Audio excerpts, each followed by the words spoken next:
guys. So Eastern Conference breakout players. I'm gonna have to go first because I want to make sure I show this man some love because, like Toddy mentioned earlier, or not Toddy mentioned, like we bring up the group chat. I sent in a link from All the Smoke. Kevin Garnett stole my take, man. One of my breakout players is Jordan Poole. I was the one who first brought up the comparison of him going to Houston and being that James Harden role. They might not win a lot of games, but I can go out there and he might be an all-star. He could go out there and lead the league in scoring. Like him and Kuzma are only out there to put up buckets and look at the girls. Like that's all they're there for. They just want to put up the buckets. So Jordan Poole in a full-time starting role off the bench, he averaged 20 points, 5 assists, and 3 rebounds. So now he's going to be in a full-time starting role.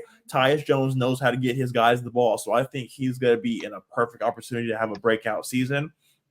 Secondly, Cade Cunningham.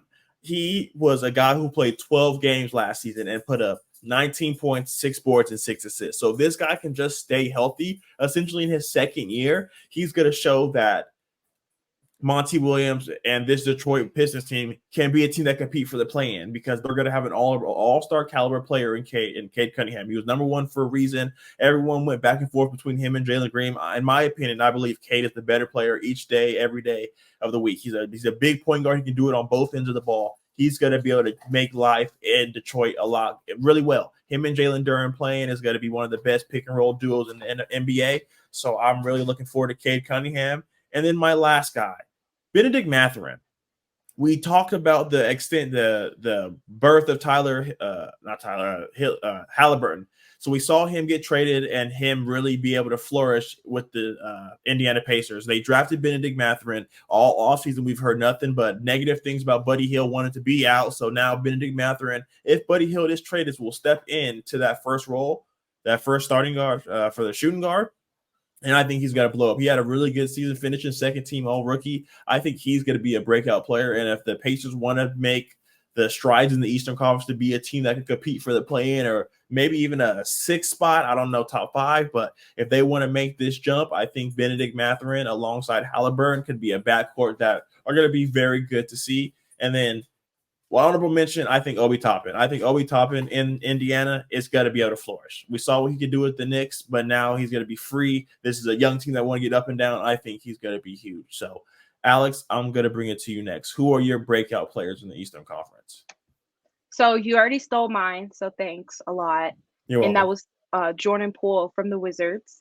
I think another one, I already said this, but Maxey from the 76ers. I need him to be an all-star this year. I think he can make that leap, not just for this organization, but just to grow that team with Embiid, right? Like be that Kobe to that Shaq, right? And I think Maxey could potentially do that.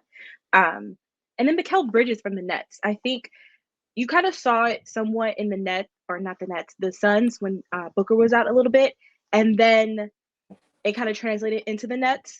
And so I'm really looking at him being an all-star this year and potentially all defensive team. I think he could potentially do that. I don't think the Nets make it far in the playoffs, but I think he needs to have a breakout year this year. All right, Toddy, I'm going to bring it to you next. Who are your breakout players in the Eastern Conference? So Kev stole one of mine. I had three. Cade Cunningham was one of my guys that I had. I just think, I think he had like a hand wrist type injury last year. So I kind of was sidelighted him. I think Monty Williams coming in is gonna, kind of just preach a new culture and just, with all the young guys that they have over there.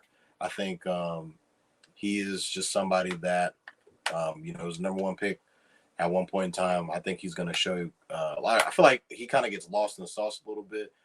He was at a Team USA camp this summer and was reportedly one of the standouts. I think he was on like the select team, so he wasn't actually on the Team USA team. But I saw some reports when he was practicing with the select team and practicing against the actual Team USA team. He was one of the standouts, and I feel like when he gets back, playing with his club ball in Detroit, I think he's going to show a lot of people that why he was that number one pick.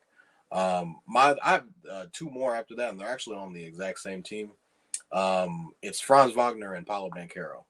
I think Franz Wagner is. I think a lot of people are they don't watch Magic basketball, but me, I gamble a lot, so I actually see all these guys on this team. They have a lot of young talent, and I think Franz and Paulo are those two kind of like corner pieces of the team that can kind of catapult them into the playoffs. I think Franz averaged about like 18 and a half last year, and him playing with his country last year, he kind of showed a lot of flashes.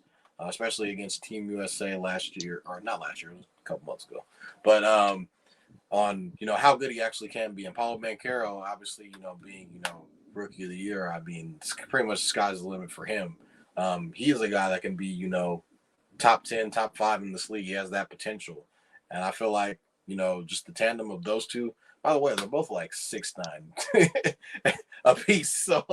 And these guys can handle the ball. Like Franz is a guy that handles the ball at 6'10" and can shoot the three fairly well. So I think those guys will definitely make huge leaps in, Paulo being his second year and Franz Wagner being his third year. So I feel like those two guys will be cornerstone pieces for this franchise.